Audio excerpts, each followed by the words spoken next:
I've just been making up for that single cup of coffee I was able to get down yesterday. So I am in the Sandias, the last mountain range. I'm a little bit short of the crest. I'm on the crest trail.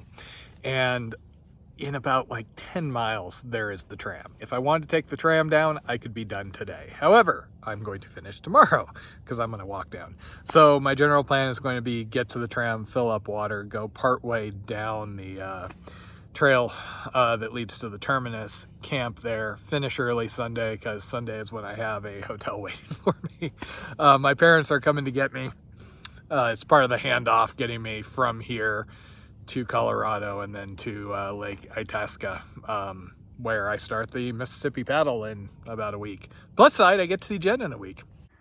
I pretty much don't trust the weather reports anymore. Hasn't been real reliable. It does look like I have clouds over there again.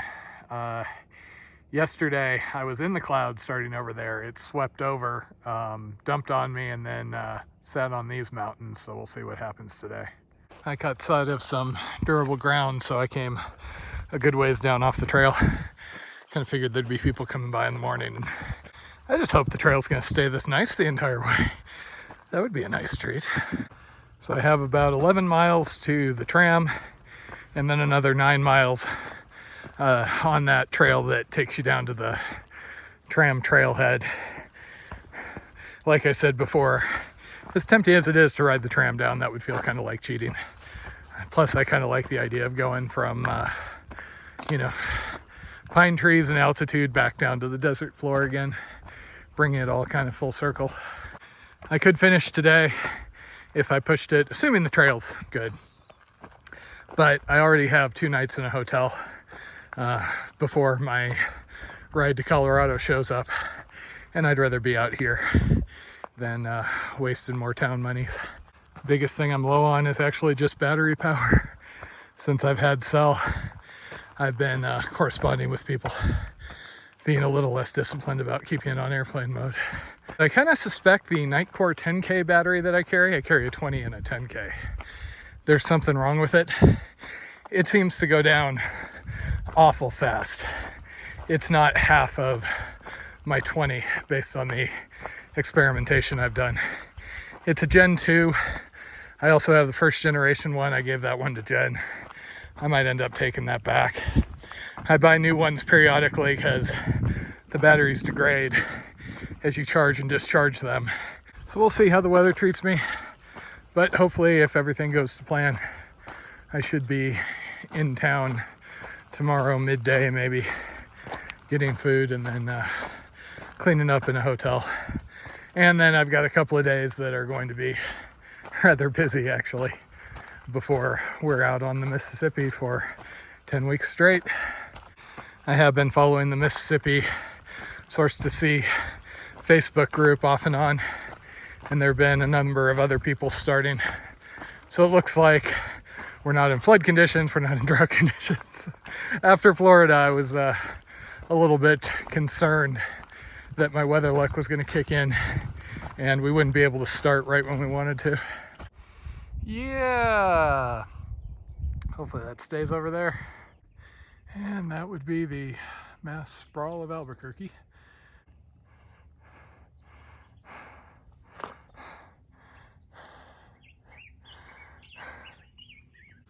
I think this has been the least painful climb since Saguaro. And welcome to the only non-tram water source for today, depending how far I get. There are some on the descent. So I'm okay going out of troughs, especially if it's clear. Problem with the cloudy ones is just if it kills your filter. It doesn't even always have a flavor. It'll often filter, clear, but next thing you know, you're trying to back flush the filter, having to squeeze the crap out of your C-knock, which puts pressure on the C-knock, which then causes pinhole leaks to get bigger, break your C-knock. Now you need a new C-knock. Now that I've been through that a bunch of times. So yeah, this is the real reason why I camped where I did. I'm gonna try and get 3 liters down and do a full carry. This stuff is my trick for both foul tasting water and I'm able to drink it faster. The fruit punch has been kind of my go-to, though I can still do the lemonade. And they have a few other flavors like peach iced tea, which is really good if, say, your water is brown and smells like sulfur. Well, as expected, the clouds are moving in. Here's hoping this ridge line isn't too exposed. And there's the subway.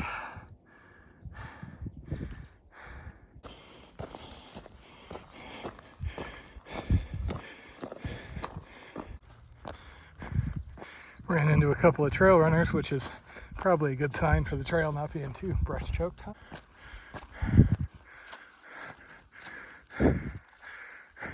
Just ran into some day hikers and I was chatting with them. They said the trail gets a little overgrown, but it's trail the entire way. They also said that weather yesterday actually had tornado warnings off a ways. Always my weather luck, huh? They also tried to give me water and bars, which was nice, but you know, I'm sloshing from the 3 liters I drank at that spring. Plus I got half gallon and change on my back. Always reminds me of that incident on the PCT where I ran into some people in the middle of nowhere of Oregon. This one lady was so bummed she didn't have anything to give me for trail magic. She flashed me, cackled, and then ran off. I think I've seen more people on trail so far this morning than I have in weeks. If this entire trail, actually. Oh well, except for that little CDT stop. Yeah, I assume that must be the tram up there.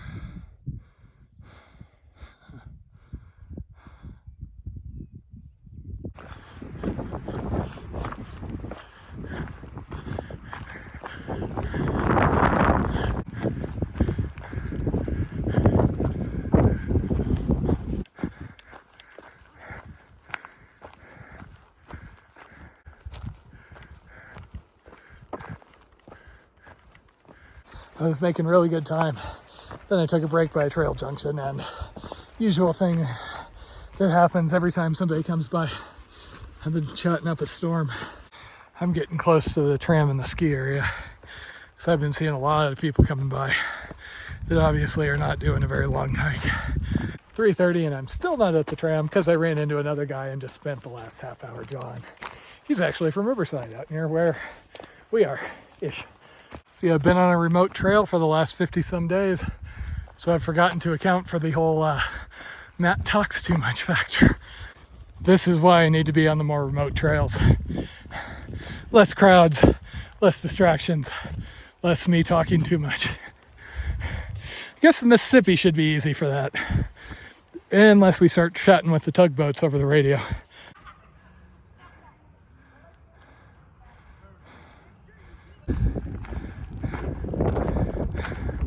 That doesn't suck. Holy crap.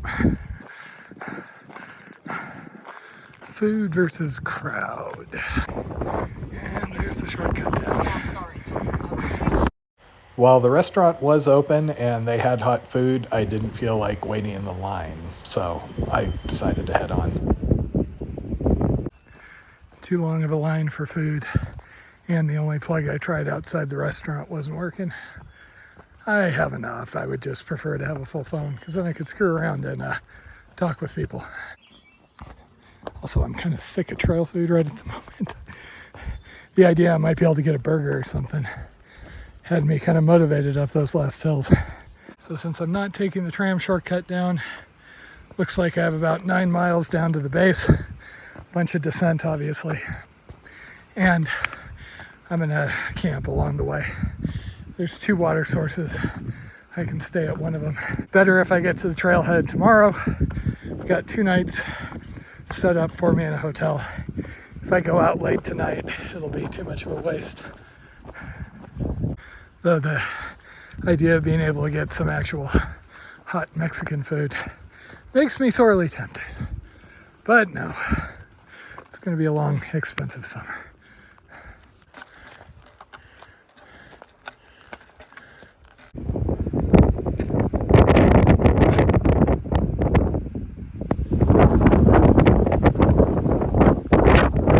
So I'm guessing those switchbacks are me. So apparently that place has food when they're open, but they're not open. So this is the trail that gets me to the base of the tram in 7 miles and change. 7.7 miles, 4,000 feet. And somewhere along the way I need to spend the night.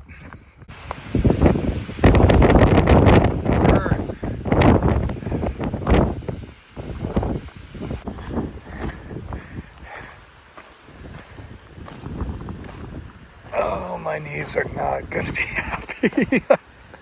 Oh well. I've run across a couple of climbers coming this way. Apparently there's a fair amount around here. Last group just came from doing the thumb. Sure does look cool.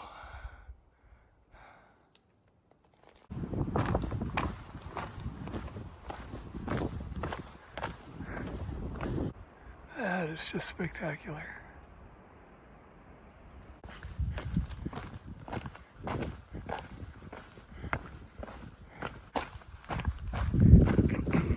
It is going to be really hard to stop before the end tonight.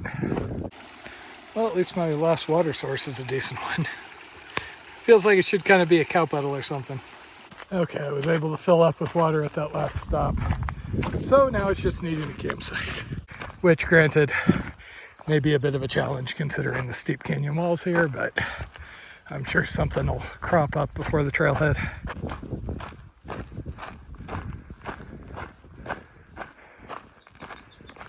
So there's the trail down, 3.6 more miles to get out.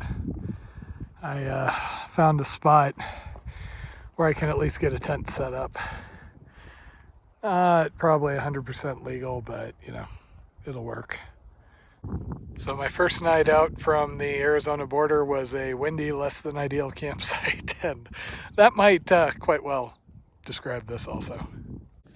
This does make me a little sad. I won't be back in this tent till end of August.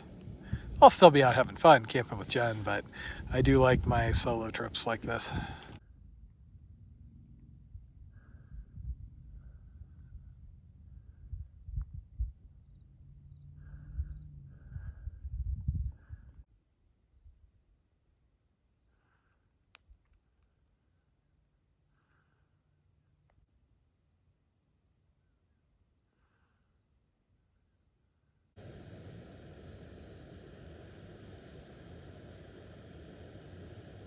I'm hearing a bunch of talking from over on the trail. I think a few people caught sight of me.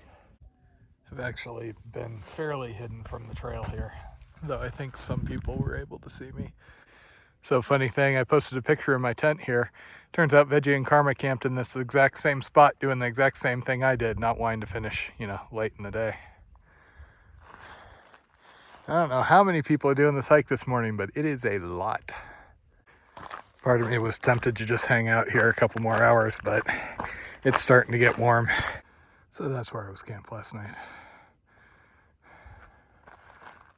And this morning's math question is, how long does it take Matt to go 3.6 miles downhill when there's a constant stream of people coming uphill to talk to?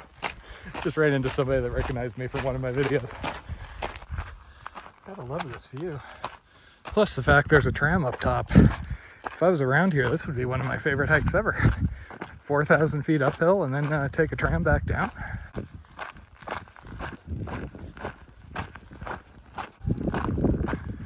Kind of figured I didn't want to wait till the bottom to camp. Looked like it was a little on the crowded civilized side. This is basically the connector to get me to the base of the tramway, which is the actual finish. The La Lutz trail I was on does have another trailhead off to the other side. I have no idea what the difference is between them, other than my map shows the tramway base as the actual terminus, and that's where I'm going. And then nachos. Nachos worthy of a 1,000-mile hike, hopefully. Also maybe beer. I really thought with all the time spent in Arizona and New Mexico, I'd get more opportunities to get Mexican food. And I did get some, but not as much as I thought. Guess it's just all the really remote stops on this one. You know, Winston, it was microwave pizzas, and that was it. There was no sort of restaurant. It would be far more appropriate if this trail ended with an earthen pond or a solar well or something.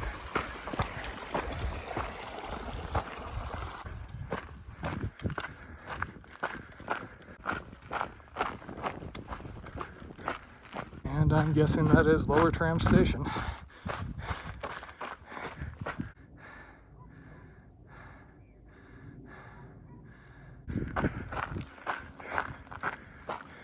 I am super antsy about everything that needs to happen for the paddle, but part of me is a little sad that I'm done here.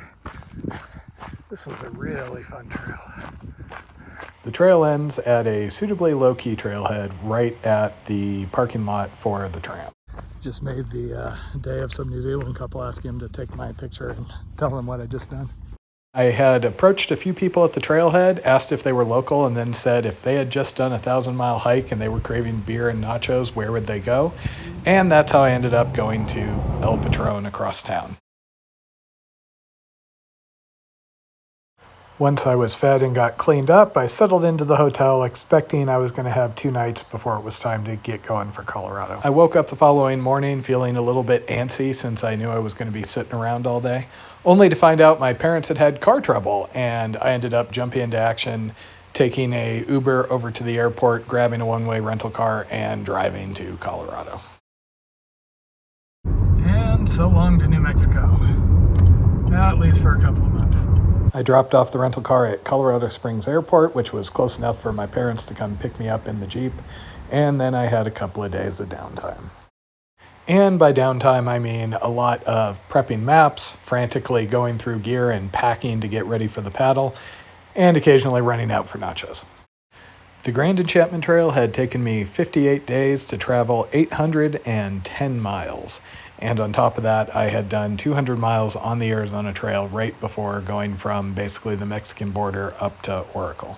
While I did have some struggles, they were mostly just shoe related. I wish I'd given up on the topos a little bit earlier. But overall, I really enjoyed the trail, and if anything, it exceeded my expectations.